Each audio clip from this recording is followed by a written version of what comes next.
Assalamualaikum warahmatullahi wabarakatuh. Kita ketemu kembali di sini untuk membahas bahasan selanjutnya yaitu tentang prototyping. Perlu diketahui bahwa prototyping ini adalah bahan terakhir sebelum UTS. Oke, kita lanjut aja ke definisi dulu. Jadi kalian juga mungkin sudah mengetahui bahwa prototyping ini adalah suatu pendekatan dalam pengembangan sistem yang secara langsung mendemonstrasikan bagaimana sebuah sistem atau komponen-komponen sistem akan bekerja dalam lingkungannya sebelum tahapan konstruksi aktual dilakukan. Ya, jadi di sini prototipe yang akan Ibu jelaskan di sini ini adalah lebih kepada gambaran desain yang diberikan kepada customer sebelum mereka menginginkan sesuatu atau sebelum mereka develop sesuatu ya. Jadi misalnya di sini dari desain akan dibuatkan atau kita yang membuatkan prototipe, setelah itu baru dievaluasi ya. Setelah itu baru kita melakukan redesign ya, prototipe yang baru dievaluasi. Evaluasi ini akan dilakukan oleh customer. Jadi kalau misalnya customer belum setuju, maka akan terus dilakukan redesign. Nah, tapi apabila evaluasi tersebut disetujui, maka dia akan done atau sudah selesai ya. Jadi seperti itu terus dievaluasi sampai customer tersebut merasa setuju dengan desain yang sudah diajukan. Oke, selanjutnya untuk dimensi prototype di sini jadi ada penyajian, lingkup, executability dan maturation. Jadi kita bisa melihat sebuah prototype itu berdasarkan bagaimana caranya menyajikan, lalu ruang lingkupnya seperti apa ya. Atau ruang lingkup ini bisa dikatakan sebagai user siapa aja yang menggunakan. Lalu executability ya. Jadi executability ini bagaimana dia bisa diwujudkan ya. Dan maturation. Maturation ini sudah sejauh mana akan ditampilkan prototipe tersebut. Nah, jadi ada beberapa terminologi prototype ya atau working prototype yang bisa kita gunakan untuk menampilkan sebuah prototipe ke customer. Nah, jadi di sini yang pertama ada prototipe horizontal atau interface. Ini memberikan pandangan yang luas dari seluruh sistem atau subsistem, berfokus pada interaksi pengguna lebih dari tingkat rendah fungsi sistem seperti akses database. Nah, jadi kalau di horizontal, fungsinya itu untuk konfirmasi persyaratan antarmuka pengguna dan ruang lingkup sistemnya. Lalu yang kedua, untuk demonstrasi versi sistem untuk mendapatkan buy-in dari bisnis. Yang ketiga, mengembangkan perkiraan awal pembangunan, biaya, waktu, dan usaha. Jadi kalau dilihat di sini ada dua tipe, nanti satu lagi ada tipe prototype ya, yang vertikal ya. Jadi masih ada tipe yang lain. Jadi yang horizontal ini biasanya berpasangan dengan vertikal. Contoh, jadi yang horizontal ini adalah ini misalnya sebuah website ya. Jadi dia hanya akan menjelaskan secara horizontal atau di sini bisa kita sebutkan misalnya di dalam satu website itu terdapat beberapa menu ya, misalnya ada menu home, menu profil gitu ya, lalu menu menu misalnya pengaturan. Nah, dari yang tiga itu di horizontal, dia akan menjelaskan semua menu yang ada secara horizontal ya. Jadi ada menu 1, menu 2, menu 3, menu 4, semua akan ditampilkan. Lalu yang bentuk vertikal, vertikal itu misalnya tadi ada menu misalnya menu profil ya. Menu profil dia akan menjelaskan di dalam profil itu ada menu apa. Ya, misalnya menu profil di situ misalnya ada visi misi. Nah, ternyata di bawah visi misi itu ada lagi menu yang lain ya. Di halaman visi misi ngelink ke menu yang lain dan di halaman yang lain ini menu ke ngelink ke menu yang lain lagi. Nah, maka di vertikal ini dia deep atau dalam tapi cuma satu function ya, atau satu menu yang akan dia jelasin atau yang akan dia tampilkan kepada customer. Sedangkan kalau di horizontal dia akan menampilkan halaman-halaman menu itu ya. Semua halaman menu ditampilkan atau diberikan prototipenya tapi tidak mendalam ya. Oke. Oke, itu tadi yang vertikal dan horizontal. Terminologi prototyping yang lain, ini ada early ya. Early itu adalah prototyping yang cepat, terus ada late itu yang lambat, dan ada yang low fidelity prototyping itu yang prototyping rendah. Jadi yang tiga ini ya, early, late, dan low ini mereka satu kategori. Jadi kenapa disebut satu kategori? Karena contohnya kurang lebih sama. Jadi yang contoh dari ketiga ini, yang pertama adalah ini storyboard. Ya, kalau yang seperti yang kalian ketahui, storyboard itu adalah papan cerita. Nah, papan cerita itu contohnya bisa kita lihat di samping ini ya.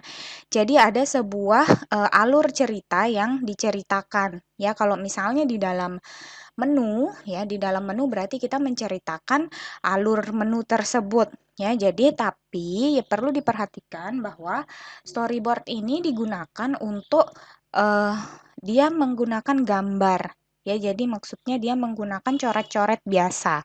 Jadi ini digunakan di awal desain, biasanya menggunakan skenario ya. Jadi ada alurnya, terinci dan dapat diputar ulang, kumpulan dari sketsa atau frame individual, menyajikan urutan inti cerita, menunjukkan bagaimana kemungkinan user dapat mengalami peningkatan melalui setiap aktivitas. Ya, jadi ini contohnya storyboard. Terus yang kedua ada sketsa. Nah, sketsa ini mirip juga dengan storyboard tadi. Ini masuk ke dalam low fidelity ya. Jadi yang sketsa ini kira-kira kita hanya menggambarkan gitu ya, menggambarkan tampilan yang diinginkan, hanya di sketch saja ya. Ini jangan takut dengan kemampuan menggambar, hanya menyajikan tampilan yang kotor dan cepat dari interface, konsep, desain dan lain-lain. Ya, jadi dia memang hanya untuk supaya customer bisa merasakan atau bisa kebayang sedikit mengenai gambaran dari sistemnya. Terus yang ketiga ada Wizard of Oz. Ini user berpikir mereka berinteraksi dengan komputer, tapi developer lebih menanggapi hasilnya daripada sistemnya. Biasanya dilakukan di awal desain untuk memahami apa yang diharapkan oleh user. Jadi Wizard of Oz ini kita gambarkan yang kira-kira sebenarnya ya, supaya user tersebut merasa bahwa mereka berinteraksi dengan sistem. Tapi ini adalah lebih ke hasil gitu ya. Kalau dari developer menginginkan lebih ke hasilnya. Ya, ini dari tiga terminologi tadi, ada early, lalu low, dan ada late ya. Jadi contohnya bisa storyboard, sketsa, dan Wizard of Oz. Lalu ada lagi yang middle. Tadi ya, selain low, di sini ada middle, mid fidelity prototyping. Ini prototype dengan tingkat ketepatan yang sedang. Jadi biasanya kita menggambarkan prototype itu dengan menggunakan PowerPoint, Illustrator, atau yang lain-lain. Ya pokoknya bisa ditampilkan supaya user tuh ngerti kita akan menggambarkan sebuah sistem seperti apa. Nah, terus yang di sini yang terakhir ada high fidelity prototyping. Jadi ada low, mid, dan high. Nah, kalau yang high ini jelas sesuai dengan namanya, dia adalah prototype dengan tingkat ketepatan yang tinggi. Maksudnya di sini adalah biasanya dia sudah menggunakan atau tampilan yang ada di bahasa pemrograman tertentu. Misalnya di sini ada Macromedia Director, Visual Basic, Flash, Illustrator.